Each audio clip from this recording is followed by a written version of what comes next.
தமிழ் சமூக செயற்பாட்டாளர். என்னை விட என்னுடைய அன்பு மகள் தான் நீண்ட காலமாக, ஒரு 20-25 ஆண்டு காலமாக நம்முடைய மொழிக்கும் இனத்திற்கும் நிலத்திற்கும், குறிப்பாக நம்முடைய கடலோர உடன்பிறப்புகளுக்காக தன்னுடைய வாழ்வையே அர்ப்பணித்துக் கொண்டு போராடி வரக்கூடிய என்னுடைய அன்பு மகள் தமிழ் சமூக செயற்பாட்டாளர் காளியம்மாள் அவர்கள் உங்கள் முன்னால் இப்பொழுது இந்த ஆர்ப்பாட்டத்தை நிறைவு செய்து பேசுகிறார்கள். இந்த தேர்தல் நேரம், விதவிதமான அறிவிப்புகள், பல வகையான கூட்டணிகள்னு பல்வேறு அரசியல் கட்சிகள் தங்களுடைய அரசியல் நகர்வை அடுத்த கட்டத்துக்கு எடுத்துக்கொண்டிருக்கு போக, ஆனால் இங்கு ஒரு கூட்டம் மக்களுக்கான போராட்டத்தை, மக்களுக்கான பிரச்சனைகளை, குறிப்பாக தமிழ்நாடு அரசு முன்னெடுக்க வேண்டிய ஒரு போராட்டத்தை, எதிர்கட்சிகள் முன்னெடுக்க வேண்டிய ஒரு போராட்டத்தை, தமிழ்நாட்டில் இருக்கக்கூடிய தேர்தலை சந்திக்கக்கூடிய கட்சிகள் எடுக்கக்கூடிய போராட்டத்தை இன்னைக்கு மக்கள் அமைப்புகளாக இந்த தமிழர் திரள் ஆர்ப்பாட்டம் எடுத்திருக்கு. மிக முக்கியமாக நம்மை கடந்து போகிறவர்களுடைய குரலாகத்தான் இங்கே இருக்கக்கூடிய மக்களுடைய குரல் ஒலித்து கொண்டிருக்கு. என்னன்னு கேட்டிங்கன்னா, தமிழ்நாட்டுக்கு வர வேண்டிய தொகை, தமிழ்நாட்டினுடைய உரிமை தொகை, தமிழ்நாட்டினுடைய வரி பணத்தில் வரக்கூடிய தொகையை ஏங்க தமிழ்நாட்டுக்கு கொடுக்க மாட்டீங்க அப்படின்ற கேள்வியைத்தான் ஒரு சாமானிய மக்களாக இங்கே இருக்கக்கூடிய மக்கள் நாம் முன்வைக்கிறோம். இதை கேட்டு பெற முடியாத அரசு எதை தந்துவிடும் தமிழ்நாட்டு மக்களுக்குன்ற அடுத்த கேள்வியையும் முன்வைக்கிறோம். இப்போ பல்வேறு நிலைகளில் திராவிட முன்னேற்ற கழகம் மத்தியில் ஆளக்கூடிய பாரதிய ஜனதா கட்சிகளோடு ஒப்புமையாகத்தான் இருக்கிறது. ஒன்றோடு ஒன்று கலந்தார் போல் தான் பேசுகிறார்கள், அழைக்கிறார்கள்.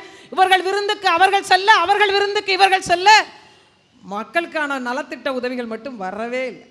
அது என்னங்க காரணம்? இதை பற்றிலாம் நீங்கள் பேசவே மாட்டீங்களா அப்படின்னா சிந்திச்சு பாருங்க. ஒரு பக்கம் 2 லட்சம் கோடி காசு எங்களுக்கு வரல அப்படின்னு திமுக அரசு சொல்லுது. நாங்கள் 10 லட்சம் கோடி கொடுத்துட்டோம் அப்படின்னு பாஜக அரசு சொல்லுது. அப்போ பணம் எங்கே போச்சு? எங்களுக்கு வர வேண்டிய தொகையே 2 லட்சம் கோடி வரல அப்படின்னு தமிழக அரசு ஒரு பக்கம் பேசி கொண்டிருக்க, நாங்கள் 2 லட்சத்தையும் தாண்டி 10 லட்சம் கோடி உங்களுக்கு கொடுத்துருக்குறோன்னு மரியாதைக்குரிய அண்ணன் எல் முருகன் அவர்கள் பேசுகிறார். இப்போ என்னென்னா, கிணறு வெட்டின ரசீது என்கிட்ட தான் இருக்குது, கிணறு வெட்டின ரசீது என்கிட்ட தான் இருக்குது, ஆனால் கிணத்தை மட்டும்தான் காணும். இது என்ன மாதிரியான போக்கு? அப்போ மத்திய அரசுக்கும் மாநில அரசுக்கும் கணக்கு தெரியலையா? மக்களுடைய வரிப்பணம் எவ்வளவு வந்ததுன்னு புரியலையா? இப்போ ஜிஎஸ்டி எவ்வளவு தமிழ்நாட்டுக்கு அரசு ஒதுக்குறீங்கன்னு ஒரு மத்திய இணையமைச்சருக்கு தெரியலையா? அல்லது எனக்கு வர வேண்டிய தொகை எவ்வளவுன்னு தமிழக அரசுக்கு தெரியலையா? உண்மையிலே ஓட்டு போட்ட மக்களுக்கு எங்களுக்கு தான் உண்மையே தெரியல. எங்களுக்கு தான் யாருக்கு வாக்கு செலுத்துறதுன்னு தெரில, யார் நல்லவங்கன்னு தெரில, யார் மக்களுக்கானவங்கன்னு தெரில, யார் வந்து இந்த நிலையை மாற்ற போகிறாங்கன்னு தெரியல. இது எப்படிப்பட்ட ஒரு நிலைமை? இப்படி ஒரு கேடுகட்ட ஒரு நாட்டில் நாம் வாழ்ந்து இந்த ஆட்சி அதிகாரத்தை ஏற்றுக்கொண்டிருக்கக்கூடிய மக்களாகத்தான் நாம் இருக்கணுமா? இப்படிப்பட்ட ஒரு நிலைமையில தான் இந்த மக்கள் வாழ்ந்து கொண்டே இருக்கணுமா? இது ஒரு பக்கம் இருக்கு. இன்னொரு பக்கம் தமிழ்நாட்டினுடைய கல்வி ஏங்க மேம்படலை? பள்ளிக்கூடங்கள் ஏங்க? பெண் பிள்ளைகள் படிக்கின்ற பள்ளிக்கூடத்தில் கழிவறைக்கு கதவு இல்லைங்க. நாமெல்லாம் இன்னும் பேசி கொண்டிருக்கிறோம், நாங்கள் தான் இந்த இடத்துல மிகப்பெரிய கொடியை நாட்டினோம் என்று பெருமையை பேசி கொண்டிருக்கிறோம். பெண் பிள்ளைகள் படிக்கிற பள்ளிக்கூடத்தில் கழிவறைக்கு கதவில்லை. அப்படிப்பட்ட ஒரு வாழ்க்கை தான். நீங்கள் போய் கேளுங்க, உங்கள் பெண் பிள்ளைங்க நல்லபடியான கல்வி நிலையத்தில் போயிட்டு வரணும். மரியாதைக்குரிய அண்ணன் அன்பில் அவர்கள்ட்ட கேட்டார், என்ன சொல்கிறாரு? வர வேண்டிய தொகை மத்திய அரசு கொடுக்க மாட்டுது, கல்விக்கான தொகை கூட கொடுக்க மாட்டுது, அதனால் மரத்தடியில் நடத்த வேண்டிய ஒரு நிர்பந்தத்துக்கு தள்ளப்பட்டிருக்கோன்றார். இந்த லட்சணத்தில் மும்மொழி கொள்கை, 2 மொழி படிக்கவே இங்கே பள்ளிக்கூடம் இல்லை, இல்லை 3 மொழியை படிக்க வேண்டும் என்று ஒரு திணிப்பு. அப்போ இது யாருக்கான ஒரு நிலைமை? உண்மையிலேயே ஒரு குடியரசு நாட்டில் தான் நம்ம வாழ்கிறோமா? உண்மையிலேயே ஒரு ஜனநாயக நாட்டில் தான் நம்ம வாழ்கிறோமா? முதலாளித்துவ நாட்டில் கூட பள்ளிக்கூடம் இலவசமாக, ரொம்ப தரமாக, சரியாக கொடுக்குறாங்க, முதலாளித்துவ நாட்டில் கூட.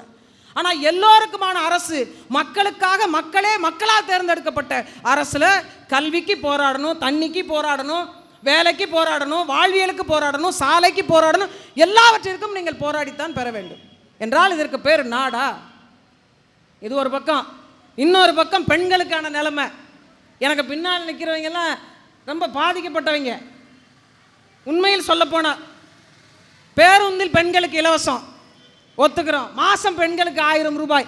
இந்த பெண்கள்கிட்ட இருந்து இந்த அரசு எவ்வளவு பிடுங்குது ஒரு மாதத்துக்கு?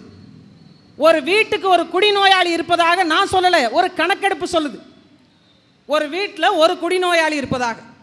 அப்போ நீங்கள் கிட்டத்தட்ட இவங்களுக்கு கொடுக்கப்படுகின்ற அந்த 1000 ரூபாய் தொகை இருக்குது பார்த்தீங்களா, அது 1 கோடி பெண்களுக்கு அப்படின்னு சொன்னீங்க. இந்த 1 கோடி பெண்களுக்குன்னே வச்சுப்போம். 1 கோடி குடும்பத்தில் ஒரு குடிநோயாளி இருக்கிறார். ஒரு நாளைக்கு அவர் 500 ரூபாய் செலவு பண்ணுறார் குடிக்கு மட்டும். அப்போ உங்களுக்கு வர்ற தொகை, அந்த ஒவ்வொரு பெண்கள் வீட்டிலிருந்து மாதம் 15,000 ரூபாயை நீங்கள் வாங்கிக்கிட்டு 1000 ரூபாயை பெண்களுக்கு கொடுத்து பெண்களுக்கான நலத்திட்டத்தை நாங்கள் செஞ்சுட்டோம். இது எப்படின்னா, நான் சொல்லலை, இதுக்கு முன்னாடி இருந்த மரியாதைக்குரிய திமுகவினுடைய இளவரசி அவர்கள், அக்கா கனிமொழி அவர்கள் இந்த வார்த்தையை சொன்னார். தமிழ்நாட்டில் இளம் விதவைகள் அதிகமாயிட்டாங்க, சாராய கடைகள் வந்து இங்கே இருக்கக்கூடிய பெண்களுடைய வாழ்க்கையை கெடுத்துருச்சு. சாராய ஆலை யாருமா வச்சுருக்கா? அது நாங்கள் தான் வச்சுருக்கோம். அது அவங்க தான் வச்சுருக்காங்க தெரியுமா? நம்ம அதை தெரிஞ்சால் நம்ம ஓட்டு போட்டுருக்க போகிறோம். சாராயம் தயாரிக்கிற ஆலையும் அவங்களே தான் வச்சுருப்பாங்க. திரும்ப சாராய கடைகளும் அவங்க தான் வச்சுருப்பாங்க. அவங்க எதிர்கட்சியாக இருந்தால் போராடுவாங்க, ஆளுங்கட்சியாக இருந்தால் நடத்துவாங்க. இதற்கு பேர் அரசு, இதற்கு பேர் தான் தமிழ்நாட்டினுடைய நிலைமை. இதை பற்றிலாம் நம்ம மக்களுக்கு ஏது கவலை? முன்னாடி பார்த்தீங்க அப்படின்னா, எங்கேயாவது ஒரு மூலையில் பெரியவங்க வந்துருவாங்கன்னு தெரியாமல் ஒரு கருவை காட்டுக்குள்ளே எங்கேயாவது ஒரு மறைவிடத்தில் வச்சு ஒரு ஏதாவது ஒரு பாட்டில் ஒரு பெரியவங்க வேலைக்கு போயிட்டு வராங்க, உடல் களைப்பு அப்படி இப்படின்னு ஏதாவது ஒரு காரணத்தை சொல்லி ஒரு மூலையில் தெரியாமல், பிள்ளைக்கு தெரிஞ்சிட போகுது, பொண்டாட்டிக்கு தெரிஞ்சிட போகுது, சொந்த பந்தத்துக்கு தெரிஞ்சிட போகுது, நண்பருக்கு தெரிஞ்சிட போகுது, மதிக்க மாட்டாங்க நம்மளை அப்படின்னு இருந்த ஒரு காலம் இருந்தது. ரொம்ப வருஷம் இல்லை, ஒரு 10 ஆண்டுகளுக்கு முன்பு. ஆனால் இன்றைக்கி எப்படி தெரியுமா? Birthday party, friendship day party, bestie day party, breakup ஆனால் பார்ட்டி, இன்னொரு பிக்கப் கிடச்சா பார்ட்டி, எல்லா செலிப்ரேஷனுக்கும் பார்ட்டி தான். ஒருத்தன் அன்றைக்கி மருந்து குடிச்சிட்டான், அதுக்கு பார்ட்டி வச்சாங்க. உண்மையாகவே அவன் சாவகலையா பொழைச்சிக்கிட்டான், அதுக்கு ஒரு பார்ட்டி. இதை எல்லா திரைப்படங்களுமே காட்டுது. திரைப்படங்களுமே இதை சாதாரணப்படுத்துது. எதுக்குனாலும் பார்ட்டி வைக்கலாங்க, எதுக்குனாலும் குடிக்கலாங்க. அது ஆணாக இருந்தாலும் பரவாயில்ல, பெண்ணாக இருந்தாலும் பரவாயில்ல, குடும்ப தலைவியாக இருந்தாலும் பரவாயில்ல, தலைவனாக இருந்தாலும் பரவாயில்ல, இதெல்லாம் ஒரு சாதாரணமான நிகழ்வு என்று வரக்கூடிய சில திரைப்படங்களும் இப்படி போன்ற காட்சிகளை காண்பித்து காண்பித்து நம்மளை குடி நோயாளியாக்கி அடிமையாக்கி, காலையில் கடையை திறந்த உடனே ஒரு பெண் பிள்ளை போய் சரக்கு கடையில் நின்று சரக்கு வாங்கின காணொலிகளை நம்ம பார்க்குறோம். கல்லூரி மாணவிகள் குடிக்கிறத பார்க்குறோம், பள்ளி மாணவிகள் குடிக்கிறத பார்க்குறோம். எப்படிப்பட்ட உலகத்தில் வாழ்கிறோம் பாருங்க. பள்ளி மாணவனுடைய பையில கஞ்சா பொட்டலம் இருக்கான்னு ஆய்வு நடத்தக்கூடிய நிலைமையில தான் இன்னைக்கு தமிழக அரசு இருக்கு. பிள்ளைகளை பெற்ற அத்தனை பெரியவர்களுக்கும் பெற்றோர்களுக்கும் இந்த பயத்தை உருவாக்கி இருக்கிறது இந்த அரசு.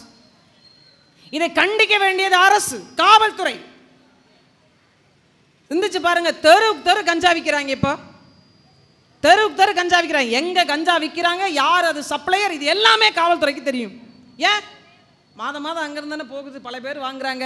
நான் எல்லாரையும் சொல்லலை, நேர்மையாளர்களும் இருக்கத்தான் செய்கிறாங்க. அப்படி இருந்தும் கூட இந்த கஞ்சா புழக்கம் இவ்வளவு எளிமையானது எப்படி? தமிழ்நாட்டில் நடந்த கொலைகளில் 92 விழுக்காடு கொலைகள் போதையில் நடத்தப்பட்டது என்ற அறிக்கை சொல்லுது. அதுவும் கஞ்சா போதையில் நடத்தப்பட்டது. 92 விழுக்காடு கொலையாளர்களுக்கும் கஞ்சா அவ்வளவு சுலபமாக கிடைப்பதற்கு காரணம் இங்க இருக்கக்கூடிய சட்ட ஒழுங்கு சீர்கேடு. இந்த ஆட்சியாளர்களுடைய லட்சணம் அப்படி. ஏன் இந்த சட்டத்தை இறுக்கி பிடிக்க முடியல? ஒரு சாமானியன் மீது கட்டவிழ்க்கக்கூடிய, ஒரு போராட்டக்காரர்கள் மீது கட்டவிழ்க்கக்கூடிய காவல்துறையுடைய ஆற்றல் இவர்களுக்கு அல்லவா கட்டவிழ்க்கப்பட்டிருக்கணும். இவர்கள் மீதல்லவா அந்த அடக்குமுறையை செலுத்தி இருக்கணும். பெண்களுக்கு இங்கு பாதுகாப்பு இருக்கா? அப்புறம் என்ன நாடு இது?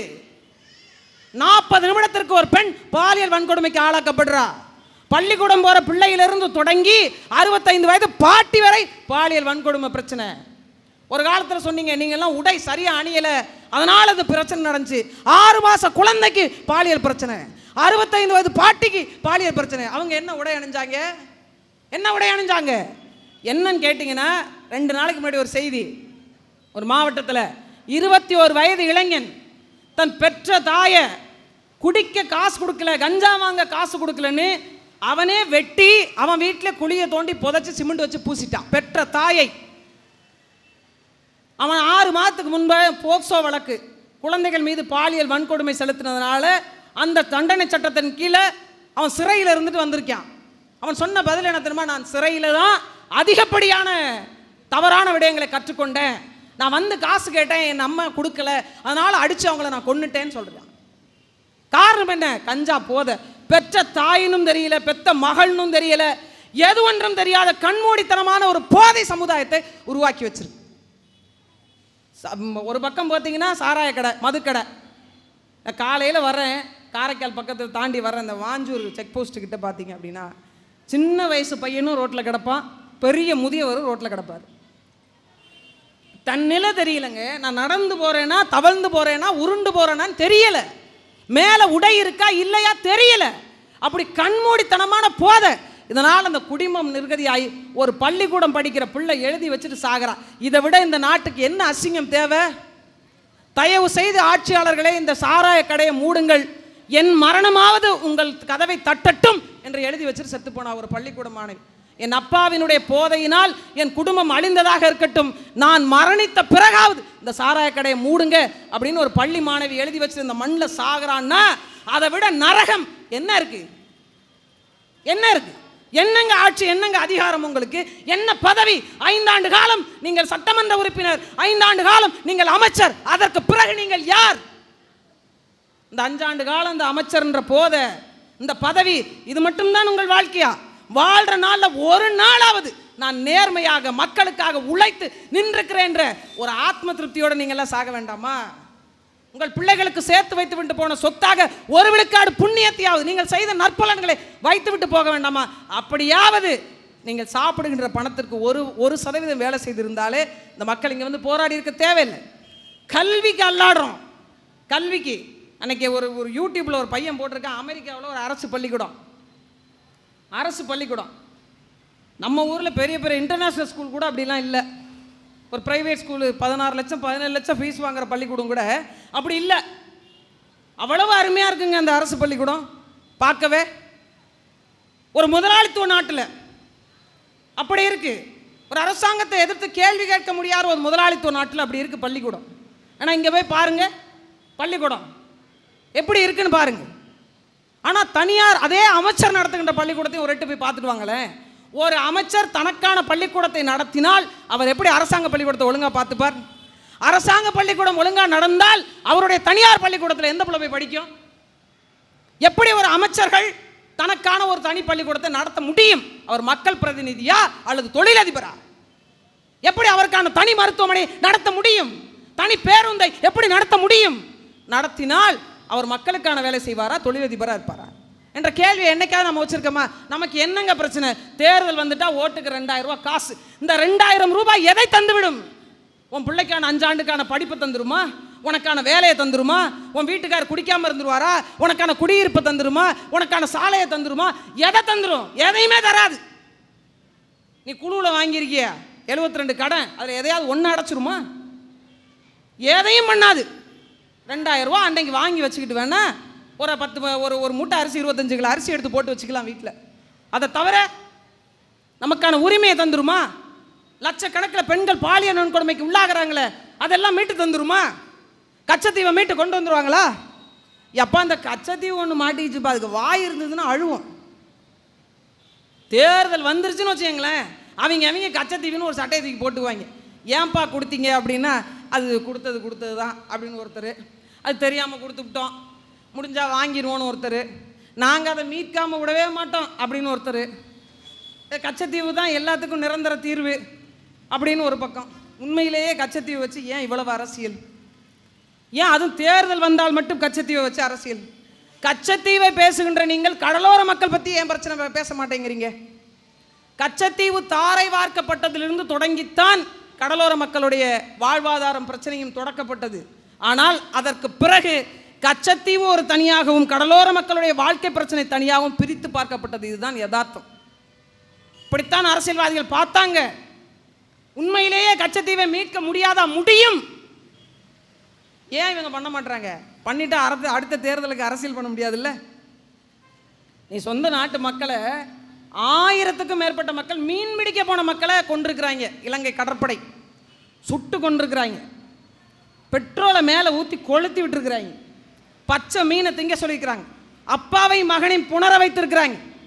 அடித்து கொடுமைப்படுத்திருக்கிறாங்க. இரும்பு மாதிரி இருக்குங்க அந்த கயிறு, அந்த கைத்தால் அடிச்சிருக்காங்க. சைலன்சர் இருக்குது பாருங்க, வண்டி சைலன்சர் இல்லை, போட்டோட சைலன்சர். அந்த போட்டோட சைலன்சரில் சுட சுட ஆளை கட்டி வச்சு கொண்டிருக்கிறாங்க. இவ்வளவு பெரிய ரண கொடூரங்கள், சித்திரவதைகள் அனுபவிக்கப்பட்டு கொல்லப்பட்டிருக்கிறாங்க. 1000க்கும் மேற்பட்டவர்களை கொல்லப்பட்டிருக்காங்க சொந்த நாட்டு குடிகளை. இந்த அரசுகள் இதுவரைக்கும் எடுத்த நடவடிக்கைகள் என்ன? அதிகபட்சம் அறிக்கை விட்டதோடு வேற என்ன நடவடிக்கை எடுக்கப்பட்டிருக்கு? ஒரே ஒரு கண்டனம் இலங்கைக்கு இது வரைக்கும் சொல்லியிருக்கா இந்திய அரசு, இதற்கு மேல் எங்கள் கடலோர மக்கள் மீது கை வைத்தால் நடக்கிறது வேற, உன் நாட்டின் மீது பொருளாதார தடை விதிப்பேன் சொல்லியிருக்கா? கொடுமை என்ன தெரியுமா? அறிவு சார்ந்த தமிழ் சமூகத்தின் மக்களை தெரிந்து கொள்ளுங்கள். அவன் சுடுகின்ற துப்பாக்கி என்னுடைய வரிப்பணத்தில் வாங்கியது, அவன் வருகின்ற கப்பல் என்னுடைய வரிப்பணத்தில் வாங்கியது, அங்கு செய்யக்கூடிய வேலைக்கு செய்யக்கூடிய சாப்பாடும் சம்பளமும் என்னுடைய வரிப்பணம். என்னுடைய வரிப்பணத்தை வைத்துக் கொண்டுதான், அந்த காசில் வாங்கிய துப்பாக்கியை வைத்துக் கொண்டுதான் அவன் என் நெஞ்சை நோக்கி குறிவைத்து சுடுகிறான். உலகத்தில் இந்த மாதிரி ஒரு அநியாயம் நடந்ததுண்டா? இந்த மாதிரி அக்கப்போர் எங்கேயாவது நடந்திருக்குமா? என் சொந்த காசில் நானே கத்தி வாங்கி என்னை குத்திக் கொள்வதற்கு சமம் இலங்கை கடற்படை இந்திய குறிப்பாக தமிழக மீனவர்களை அடிப்பதும் கொல்லுவதும். அவங்களுக்கு போர்படை பயிற்சி யார் கொடுப்பது? இந்திய அரசாங்கத்தினுடைய பணத்தில், குறிப்பாக எங்களுடைய வரி பணத்தில் 65,000 கோடி ஒரு ஆண்டுக்கு வருமானத்தை ஈட்டி தருகிற கடற்கரை மக்களைத்தான் இந்த பாடை படித்துக் கொண்டிருக்கிறாங்க. யாருடைய சொத்து கச்சத்தீவு? இந்திய அரசாங்கத்தினுடைய சொத்தா? தமிழ்நாட்டு அரசினுடைய சொத்தா? தமிழ் மன்னனுடைய சொத்து. அது தூக்கி யாரை கேட்டு கொடுத்தீங்க? உங்க சௌரியத்தை தூக்கி கொடுப்பீங்களா? உங்கள் அப்பன் வீட்டு சொத்தா? உங்க வீட்டு சொத்தை தூக்கி கொடுங்க தாராளமா. யார் நாங்கள் வந்து கேட்க போறோமா? கொடுத்து விட்டு எவ்வளவு நாடகங்கள், எத்தனை தீர்மானங்கள், எல்லாம் வெறும் காகித குப்பை, எல்லாம் காகித குப்பை. இதுவரைக்கும் போடப்பட்ட தீர்மானங்களுடைய நகர்வு என்ன? இப்போ மட்டும் போட்டு என்ன ஆக போகுது? வாங்கி கொடுத்துட போறீங்களா? உண்மையில சொல்றேங்க, நான் பல கூட்டங்களில் சொல்லியிருக்கேன், இந்த நாட்டினுடைய பறந்துபட்டு வாழ்ந்ததுனாலே இந்த கடலோர மக்களுக்கு பரதவன் என்று பேர். பறந்து விரிந்து வாழ்ந்ததுனால் பரதவன். ஆனால் அவனுக்கு வாழ்கிற நிலத்துக்கு 72 விழுக்காடு மக்களுக்கு பட்டா இல்லை. நான் வெளிப்படையாக சொல்கிறேன், எங்கள் வீட்டு கரண்ட் பில்லு நான் என் பேரில் கட்டுறதில்லை. எங்களுக்கு சுனாமி வீடு கொடுத்து இப்போ 20 வருஷம் ஆகுது. 20 வருஷமாகவும் நான் கலெக்டர் பேரில் தாங்க கரண்ட் பில் கட்டுறேன். இந்த டிஸ்ட்ரிக்ட் கலெக்டர்ன்ற பேரில் தான் கரண்ட் பில் இருக்குது. நான் தேர்தலில் போட்டியிட்ட போது தேர்தல் ஆணையர் சொன்னார், அங்கே இருந்தவர், நீங்கள் போய் உங்களுக்கு இபியில் கிளியரன்ஸ் இல்லைன்னு வாங்கிட்டு வாங்க, அதாவது நோ டியூ இல்லைன்னு வாங்கிட்டு வாங்க, உங்களுக்கான நிலுவை தொகை எதுவும் இல்லை அப்படின்னு வாங்கிட்டு வாங்க அப்படின்னு கேட்குறாரு. நான் போய் வாங்கிட்டு போய் வேணும்னே தான் வாங்கிட்டு போனேன். தெரியணும் பாருங்கள் அரசாங்கத்துக்கு என்ன லட்சணத்தில் வச்சுருக்காங்கன்ட்டு. அதனால் வாங்கிட்டு போனேன். அவர் சொன்னார், என்னங்க கலெக்டர் கரண்ட் பில்லு கட்டுறாரு, கட்டல, நீ எதுக்கு வாங்கிட்டு வந்தீங்கன்னு. இந்த கலெக்டர் பேரில் தான் நான் வாழ்ந்துக்கிட்டே இருக்கேன், இவர் பேரில் தான் வாழ்ந்துட்டு இருக்கேன். இவர் கரண்ட் பில் கட்டியிருக்காருன்ற பேர் தான் நாங்கள் இருக்கோம். அவர் தயவுதாட்சியம் போட்ட பிச்சையில் தான் நாங்கள் இருக்கோம். அதனால் எங்களுக்கு வேறு வழி இல்லைங்க, இப்படி தான் இருக்குது லட்சணம் அப்படின்னு சொன்னோம். அப்போ எப்படிப்பட்ட ஒரு மண்ணில் நாங்கள் வாழ்கிறோம் பாருங்க. ஒரு பக்கம் சாதிய படுகொலை, இன்னொரு பக்கம் உரிமை படுகொலை. இது எல்லாவற்றிற்கும் நடுவில் தமிழ் சமூகம் வாழ்ந்து உங்களுக்கு வாக்கு செலுத்தி என்ன நடக்க போகுது? இதுக்கெல்லாம் ஒரே தீர்வு, தமிழர் நலன் சார்ந்து தமிழனுடைய ஆட்சி அதிகாரம் அமையணும். நமக்கான அரசியலை நாம் தீர்மானிக்கணும். அதுதான் இங்கே பிரச்சனையே. இங்கே யார் என்னன்னு தெரியலை, எப்படி போய் கொண்டிருக்குன்னு தெரியல. ஆனாலும் தேர்தல் வருது, நம்ம ஒவ்வொரு முறையும் வாக்கு செலுத்துறோம். நமக்கு தேவை கட்சி தான் தேவை, சின்னம் தான் தேவைன்னு வாக்கு செலுத்தி அடுத்த தலைமுறையே அடமானம் வைக்க தொடங்கிட்டோம். ஒரு நாள் இங்கேருந்து திருநெல்வேலியிலேருந்து திருச்சி போனோம்ங்க. 8 இடமோ 9 இடமோ நினைக்கிறேன் டோல்கேட்டு. நான் பேசாமல் பஸ்ஸிலே போயிருந்துருக்கலாம், 600 ரூபாயோட முடிஞ்சிருக்கும். எனக்கு 950 ரூபா டோல்கேட் செலவு. இப்போ நான் எதுக்கு கார் வாங்கும்போது ஒரு ரோட் டேக்ஸு கட்டி தான் கார் வாங்குகிறோம்.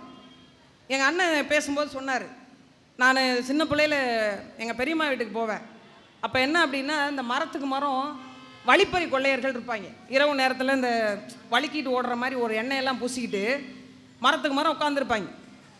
நம்ம போகிறோம் அப்படின்னா அந்த இடத்துல திடீர்னு பாஞ்சு பயமுறுத்தி காதில் இருக்கிறத கழட்டுங்க, கழுத்தில் இருக்கிறத கழட்டுங்க அப்படின்னு வழிப்பறி பண்ணி கூட்டிகிட்டு போகிற ஒரு இதை சின்ன பிள்ளையில சொல்லியிருக்காங்க. நானும் சில பயந்துக்கிட்டே அந்த வழியாலாம் போவோம், பயணப்பட்டு போவோம். அது பேருந்து இல்லாத ஊர். இப்போ என்னன்னா அது ஒரு கொஞ்சம் மாடர்னைஸாக மாறி செக் போஸ்ட் கிக் போஸ்ட்லாம் போட்டு லைட்டுக்கிட்டலாம் போட்டு பக்கத்துலேயே ஒரு சுங்கச்சாவடி அப்படின்னு சொல்லிட்டு ஒரு பெரிய பில்டிங்கை கட்டி ஒரு டாய்லெட் வசதியை கட்டி வச்சுட்டு உங்களுக்கான காசை பிடுங்கி கொண்டு இருக்கிறாங்க. அதில் ஒன்றுமே இல்லைங்க. சாலையில் நீங்கள் வேணால் ஏறி உட்காந்து பாருங்களேன், ஒரு சில சாலையெல்லாம் போனீங்கன்னா சுகப்பிரசவமே நடந்துடும். அந்த மாதிரி சாலைக்கு 225 ரூபா கட்டணும். 225 ரூபா வாங்குறீங்களே ஒரு வண்டிக்கு, உங்களோட லைசன்ஸை காட்டுங்க, எவ்வளோ நாள் இருக்குது, எத்தனை நாள் இருக்குது, இன்னும் எவ்வளோ முடிஞ்சிருக்கு, உங்களுடைய ஓனர் யார், ஏன் இந்த மாதிரியான திட்டங்கள்லாம் நீங்கள் செய்யலை, 40 கிலோமீட்டருக்கு ஒரு சுங்கச்சாவடி ஏன் வச்சுருக்கீங்க, இது நகர்ப்புற எல்லை, இதை தாண்டி தானே வைக்கணும் நம்ம கேட்டோம் அப்படின்னா நாங்கள் சப்கான்ட்ராக்டருங்க, ஒரிஜினல் கான்ட்ராக்டர் வேற ஒருத்தருங்க. சரி, ஒரிஜினல் கான்ட்ராக்டர் எங்கெங்க இருக்கார்? அது மேலங்க, அது வேற ஒருத்தருங்க. அவர் யாருங்க? அவர் அமைச்சரோட பினாமிங்க, இல்லை இங்கே இருக்கக்கூடிய கட்சியினுடைய மாநில பொறுப்பாளரோட பினாமிங்க. உண்மையே நான் என்ன சொல்கிறேன், ஆட்சியாளர்கள்லாம் விலகிட்டு பினாமிட்டையாவது நாட்டை கொடுங்க. ஏன்னா பினாமிகள் தான் அதிகமாக இருக்கிறாங்க. ஆட்சி அதிகாரத்தில் இருக்கிறவங்க ரொம்ப குறைஞ்சி விட்டாங்க, 1-2 ஆளாக தான் இருக்கிறாங்க. அப்போ எப்படிப்பட்ட ஒரு நிர்வாகம் பாருங்க. ஒரு சாலையில் ஒரு பயணிக்க முடியல, அவ்வளவு நெருக்கடி சூழ்நிலை. ஏன்டா இந்த வழியாக போகிறோன்னு டோல்கேட் இல்லாத சாலையாக சந்து பந்தெல்லாம் சுற்றி போகிற வண்டிகள் பல வண்டிகள் இருக்கு. இன்னைக்கு எங்கே பார்த்தாலும் வரி. அதுலேயும் இப்போ புதுசாக ஒன்று வரப்போகுதுன்னு சொல்லியிருக்காங்க. மே மாதம் 1ஆம் தேதியிலேருந்து நீங்கள் ஒவ்வொரு முறையும் ஜிபேயில் அனுப்புகிற காசுக்கு, ஏடிஎம்மில் எடுக்கிற பணத்துக்கு, அதை விட குறிப்பாக பேலன்ஸ் செக் பண்ணுவீங்கல்ல, ஜிபேயில் செலவு பண்ணது போக மிச்சம் எவ்வளோ இருக்குன்னு பேலன்ஸ் செக் பண்ணுவீங்கல்ல, அதுக்கு ஒவ்வொரு டிரான்சாக்ஷனுக்கும் 17 ரூபாலேருந்து 19 ரூபா காசு எடுப்பாங்களாம் மே 1ஆம் தேதியிலேருந்து. வாழ்க நாடு, வளர்க சனநாயகம், ஓங்குக இந்திய ஒன்றியம். என்ன சொல்கிறது பாருங்கள். நாங்கள் பார்த்தீங்கன்னா கையில் காசு வச்சுக்கிறதே இல்லை. ஏன்னா இவங்கெல்லாம் சொன்னாங்க டெக்னாலஜிக்கு வாங்க, ஆன்லைனில் வாங்க, மணி டிரான்சாக்ஷன் வச்சுக்கோங்க, அதாவது ஆன்லைனில் மணி டிரான்சாக்ஷன் வச்சுக்கோங்க, கையில் காசு வச்சுக்காதீங்க, அது பெரிய தப்புங்க, பெரிய படுபாதகம். என்ன நீங்கள் என்ன வளராமல் இருக்கீங்க, டெவலப்டு இந்தியாவில் இருங்க, அன்டெவலப்டு இந்தியாவில் இருக்காதீங்க எல்லாம் சொன்னாங்க. சரி, அவங்களும் சொல்கிறாங்க ஏதோ ஒரு பெரிய உச்சத்தில் கொண்டு போய் வைக்க போகிறாங்கன்னு நானும் பர்ஸ் வச்சுக்கிறதில்ல, காசு வச்சுக்கிறதில்ல. இப்போ ஒரு டிரான்சாக்ஷனுக்கு ஜிபேக்கும் போய் பெட்ரோல் பங்கில் கொடுத்து ஒரு 17 ரூபா போச்சுன்னா வச்சிருக்கிற இருப்பு பேலன்ஸே வெறும் 13,200 ரூபா தான். நாங்கள் 4 பங்கில் டீசல் போட்டு வந்ததுக்குள்ளே இது 250 ரூபா போயிடும். ஒவ்வொரு ஆன்லைன் டிரான்சாக்ஷனுக்கும் 17 ரூபான்னா எங்கெங்கே போகுது காசு? இந்த பணம்லாம் எங்கே போக போகுது? இதனுடைய வெள்ளை அறிக்கை கொடுக்கறதுக்கு மரியாதைக்குரிய நிதியமைச்சர் அவர்கள் தயாராக இருப்பாங்களா? அப்போ இது யாருக்கான திட்டம்? இப்போ எதுக்கு எங்களை ஆன்லைன் டிரான்சாக்ஷன் தள்ளுனீங்க என்றால் கேள்வி. இப்போ ஒட்டுமொத்தமாக இங்கு மக்களுக்கு எதிரான சட்டங்களும் திட்டங்களும் தான் வருகிறதே தவிர மக்களுக்கு தேவையான ஒன்று இங்கே நடக்கவே இல்லை. அதிலும் குறிப்பாக இந்த தென் மாவட்டங்களில் நடக்கக்கூடிய சாதிய ஆணவ படுகொலைகள் என்னப்பா காரணம்னு கேட்டால், வேற இடையில ஒரு பையன் 24 வயது, அவர் ஒரு திரைப்படம் பார்த்துட்டு வந்து கொடுத்த பேட்டியும் அவர் செஞ்ச செயலும் ஒன்றா இருந்ததுங்க. ஆச்சரியம் என்னன்னா, அவருடைய தங்கை வேறொரு சாதி பையனை திருமணம் பண்ணிக்கிட்டாங்க அப்படின்ற ஒற்றை காரணத்துக்காக அந்த பிள்ளையை அடிச்சே கொண்டிருக்கிறார். அந்த பொண்ணோட வயது ஒத்த பையன்தான் அவர். இப்போ எப்படி இது போன்ற சாதிய எண்ணங்கள் இந்த இள வயதில் திணிக்கப்படுது? யாருப்பா நீங்கள்லாம் தமிழ் குடிகள். இதில் எங்கிருந்து வந்து சாதி? சாதி என்பது நீங்கள் செய்த தொழிலினுடைய அடையாளம். இந்த வேலை தான்ப்பா நீ செஞ்சுட்டு இருக்க, அவ்வளவுதான். இதில் எங்கிருந்து வந்தது இப்போ உயர்வு தாழ்வு? நீயும் தமிழன், நானும் தமிழன், உனக்கும் குலதெய்வம் ஒன்று, எனக்கும் குலதெய்வம் ஒன்று, மொத்தத்துக்கும் மொத்த தமிழர்களுக்கும் ஒத்த குலதெய்வம் முருகன் என்றால் உனக்குள்ளும் எனக்குள்ளும் எப்படி சாதிய வேறுபாடு இருக்கும்? இந்த வேறுபாடை வைத்துத்தான் நம்மளெல்லாம் வேறையாகணும் வந்து ஆட்டி படைச்சிட்டு போயிட்டாங்க. நீங்கள் எல்லாம் ஒன்றா இருந்தீங்க அப்படின்னா, நாமெல்லாம் ஒன்றா இருந்தோம் அப்படின்னா இங்கே மற்ற மொழியாளர்கள் வந்து வாழட்டும், ஆண்டிருக்க முடியாது. நாம் ஆண்ட பரம்பரை என்று பேசி கொண்டிருக்கிறோம். தமிழ்நாட்டை யார் ஆண்டு கொண்டிருக்கிறா? யார் பரம்பரை? உங்கள் பரம்பரையா அல்லது என் பரம்பரையா? இல்லையே. அப்போ தமிழ்நாட்டில் மக்களுக்கான அதிகாரம் ஒன்றுபடணும் அப்படின்னா நீங்கள் தமிழர்கள் என்ற ஒற்றுமை நோக்கோடு நாம் இருக்கணும். இங்கு சாதியத்தையும் அதன் மூலம் வரக்கூடிய கோபத்தை மட்டும்தான் தமிழன் வைத்திருந்தானா? ஒரு காலத்தில் சேர சோழ பாண்டியன் நம்ம பாட்டன்குள்ளேயே அடிச்சுக்கிட்டதுனால தான் இங்கே வேற வேற ஆட்கள் வந்தாங்க.